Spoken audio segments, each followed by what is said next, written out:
നമസ്കാരം. മലയാളി വാർത്ത ഇൻസൈഡിലേക്ക് സ്വാഗതം. കർമ്മ അജ്ഞാതന് നന്ദി. ഒടുവിലിത സരബ്ജിത്ത് സിംഗിന് നീതി ലഭിച്ചിരിക്കുന്നു. നടൻ രൺദീപ് ഹുഡയുടെ ഫേസ്ബുക്ക് പോസ്റ്റ്. ആ പോസ്റ്റിൽ പറയുന്ന വാക്കുകൾ ഇങ്ങനെയാണ്: കർമ്മ അജ്ഞാതർക്ക് നന്ദി. എൻ്റെ സഹോദരി ദൽബീർ കൗറിനെ ഓർക്കുകയും സ്വപൻദേവിനും പൂനത്തിനും സ്നേഹം അർപ്പിക്കുകയും ചെയ്യുന്നു. രക്തസാക്ഷി സരബ്ജിത്ത് സിംഗിന് ഇന്ന് നീതി ലഭിച്ചിരിക്കുന്നു. പാകിസ്ഥാൻ ജയിലിൽ വെച്ച് ഇന്ത്യൻ പൗരൻ സരബ്ജിത്ത് സിംഗിനെ കൊലപ്പെടുത്തിയ ആ കൊടുംഭീകരനെ ഒടുവിൽ അജ്ഞാതൻ വധിച്ചു, അതും ലാഹോറിലിട്ട്. ഈ സംഭവത്തിൽ സന്തോഷം പങ്കുവെച്ച് ബോളിവുഡ് നടൻ രൺദീപ് ഹുഡയാണ് ഫേസ്ബുക്കിൽ കുറിപ്പെഴുതിയത്. അജ്ഞാതന് നന്ദി. സരബ്ജിത്തിന്റെ ജീവിതകഥ അടിസ്ഥാനമാക്കി 2016 പുറത്തിറങ്ങിയ സരബ്ജിത്ത് എന്ന ബോളിവുഡ് ചിത്രത്തിൽ സരബ്ജിത്തായി വേഷമിട്ടത് ഹുഡയായിരുന്നു. ഐശ്വര്യ റായ് സരബ്ജിത്തിന്റെ സഹോദരി ദൽബീർ കൗറായും അഭിനയിച്ചു. രക്തസാക്ഷി സരബ്ജിത്ത് സിംഗിന് ഒടുവിൽ നീതി ലഭിച്ചിരിക്കുന്നു. അതും ഈ ഭരണകൂടം അധികാരമൊഴിയാൻ ഇനി ദിവസങ്ങൾ മാത്രം ബാക്കി നിൽക്കെ. പാകിസ്ഥാനിലെ ജയിലിൽ അതിക്രൂരമായ ആക്രമണത്തിനിരയായ സരബ്ജിത്തിന്റെ ജീവിതകഥ നമ്മെ വേദനിപ്പിക്കും. സരബ്ജിത്ത് സിംഗിന്റെ കൊലയാളികളിൽ ഒരാളായ അമീർ സർഫറാസ് ഒടുവിൽ വെടിയേറ്റ് കൊല്ലപ്പെട്ടു. ഞായറാഴ്ച ലാഹോറിലെ ഇസ്ലാംപുര പ്രദേശത്ത് ബൈക്കിലെത്തിയ രണ്ടുപേർ ചേർന്ന് അമീർ സർഫാസിയെ വെടിവെച്ചു കൊന്നുവെന്നാണ് റിപ്പോർട്ടുകൾ. രണ്ടുപേരെക്കുറിച്ച് വിവരങ്ങളൊന്നുമില്ല. അവർ അജ്ഞാതർ തന്നെ. ഉടൻ തന്നെ ആ കൊടും കുറ്റവാളിയെ ആശുപത്രിയിൽ എത്തിച്ചെങ്കിലും മരിച്ചു. ലഷ്കർ എ തൈബ സ്ഥാപകൻ ഹാഫിസ് സയ്യിദിന്റെ ഏറ്റവും അടുത്ത അനുയായിയാണ് അമീർ സർഫറാസ്. അധോലോക നായകനായ സർഫറാസിനെ വധിക്കാൻ ആർക്കും കഴിയില്ല എന്നതായിരുന്നു ആ അധോലോക സംഘത്തിന്റെ വെല്ലുവിളി. 2013 മെയ് 2 ലാഹോറിലെ ജിന്ന ആശുപത്രിയിൽ വെച്ച് സരബ്ജിത്ത് സിംഗ് മരണപ്പെടുന്നത്. അപ്പോൾ സരബ്ജിത്തിന്റെ പ്രായം 49 വയസ്സ്. ലാഹോറിലെ വൻ സുരക്ഷയുള്ള കോട്ട് ലഖ്പത് ജയിലിൽ വെച്ച് അമീർ സർഫറാസ് അടക്കമുള്ള സഹതടവുകാരുടെ അതിക്രൂരമായ മർദ്ദനത്തിൽ സരബ്ജിത്ത് സിംഗ് കൊല്ലപ്പെട്ടു. ഒരാഴ്ചയോളം അദ്ദേഹം കോമയിലായിരുന്നു.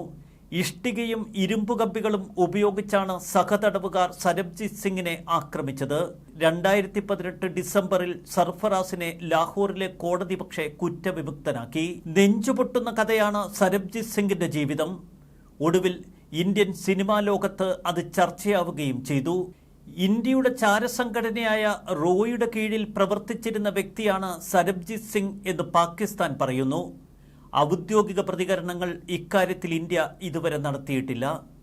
എങ്കിലും സരബ്ജിത്ത് സിംഗിനെ അതിക്രൂരമായി വേട്ടയാടി പിടിക്കുകയായിരുന്നു പാകിസ്ഥാൻ. ഇന്ത്യൻ അതിർത്തി കടന്ന പാക് മണ്ണിലെത്തിയ സരബ്ജിത്ത് സിംഗിനെ പാക് പട്ടാളക്കാർ പിടികൂടി. തുടർന്ന് ഇല്ലാത്ത കുറ്റങ്ങളാണ് അദ്ദേഹത്തിന്റെ മേൽ ചാർത്തിക്കൊടുത്തത്. 1990 ലാഹോറിലും ഫൈസലാബാദിലും നടന്ന ബോംബ് സ്ഫോടനങ്ങളിൽ പങ്കുണ്ട് എന്ന പേരിൽ അദ്ദേഹത്തെ ജയിലിലടച്ചു. അതിക്രൂരമായ ശിക്ഷാവിധികളാണ് പിന്നീട് അദ്ദേഹത്തിന് നേരിടേണ്ടി വന്നത്.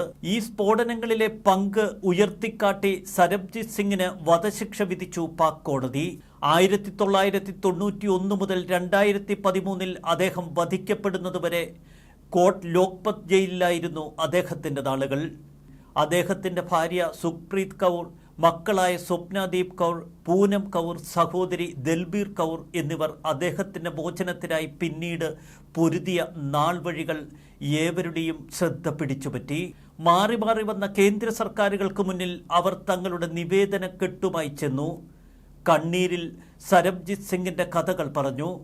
എന്നാൽ കേന്ദ്ര സർക്കാരിന്റെ ഇടപെടലുകൾ കൊണ്ടൊന്നും പാക് മണ്ണിൽ നിന്ന് സരബ്ജിത്ത് സിംഗിനെ മോചിപ്പിക്കാൻ ഇന്ത്യക്ക് കഴിഞ്ഞില്ല.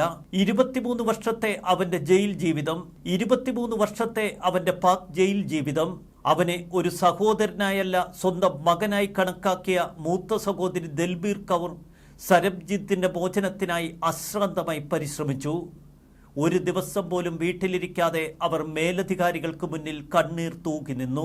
സരബ്ജിത്ത് സിംഗിന്റെ മരണത്തിന് വർഷങ്ങൾക്ക് ശേഷം അഭിനേതാക്കളായ രൺദീപ് ഹൂഡയും ഐശ്വര്യ റായും അഭിനയിച്ച സരബ്ജിത്ത് എന്ന ബോളിവുഡ് ചിത്രത്തിലൂടെ തന്റെ സഹോദരന്റെ കഥ അവർ ലോകത്തോട് വിളിച്ചു പറഞ്ഞു. ഇന്ത്യക്ക് വേണ്ടി രക്തസാക്ഷിത്വം വരിച്ച സരബ്ജിത്തിന്റെ കഥ അങ്ങനെ ഇന്ത്യക്കാരുടെ അഭിമാനമായി മാറി. എന്നാൽ 2013 ഏപ്രിൽ 26 വൈകിട്ട് അതീവ സുരക്ഷയുള്ള ജയിലിലിട്ട് സരബ്ജിത്ത് സിംഗിനെ കൊടും കുറ്റവാളികളായ 2 പേർ ചേർന്ന് അതിക്രൂരമായി മർദ്ദിക്കുന്നു. കൊലപ്പെടുത്തുക തന്നെയായിരുന്നു അവരുടെ ലക്ഷ്യം. പാക് ജയിൽ അധികൃതരുടെ മൗനാനുവാദത്തോടെ ഇന്ത്യയുടെ വീരപുത്രനെ അവർ വധിച്ചു. ഇന്ത്യയിൽ അഫ്സൽ ഗുരുവിന്റെ മരണത്തിന് ഏതാനും ദിവസങ്ങൾക്ക് ശേഷം അമീർ സർഫറാസ് ഉൾപ്പെടെയുള്ള തടവുകാരാൽ സരബ്ജിത്ത് ആക്രമിക്കപ്പെട്ടു. ഇതിൽ നിന്ന് തന്നെ ഒരു സന്ദേശം വ്യക്തമാണ്, അത് ഇന്ത്യക്കുള്ള മറുപടിയായിരുന്നു. സരബ്ജിത്ത് സിംഗിന്റെ മോചനത്തിനു വേണ്ടി നിരന്തരം ആവശ്യമുന്നയിച്ച ഇന്ത്യക്ക് പാകിസ്ഥാൻ നൽകിയ കൊടും ക്രൂര മറുപടി. സരബ്ജിത്ത് സിംഗിനെ ജയിലിൽ ആക്രമിച്ച ഈ കൊടും കുറ്റവാളികൾക്കെതിരെ കേസെടുത്തു പാക് പോലീസും സൈന്യവുമൊക്കെ. എന്നാൽ തെളിവുകളുടെ അഭാവം ചൂണ്ടിക്കാട്ടി അവരെ വിട്ടയക്കുന്ന ഏറ്റവും വിരോധാഭാസമായ നടപടിയാണ് പിന്നീട് പാക് ഭരണകൂടം കൈക്കൊണ്ടത്. അന്നേ ഇന്ത്യ കുറിച്ചിട്ടു, ഈ കൊടും ഭീകരർക്ക് നമ്മൾ വിധിക്കുന്നത് മരണം തന്നെയായിരിക്കും. ഒടുവിൽ അജ്ഞാതന്റെ കരങ്ങളാൽ സരബ്ജിത്ത് സിംഗിന്റെ കൊലയാളികളിൽ ഒരാൾ ഇപ്പോൾ കൊല്ലപ്പെട്ടിരിക്കുന്നു. അതുകൊണ്ട് തന്നെയാണ് രൺദീപ് ഹൂഡയുടെ ആ കുറിപ്പും വ്യത്യസ്തമാകുന്നത്. കർമ്മ അജ്ഞാതർക്ക് നന്ദി. ന്യൂസ് ഡെസ്ക് മലയാളി വാർത്ത ഇൻസൈഡ്.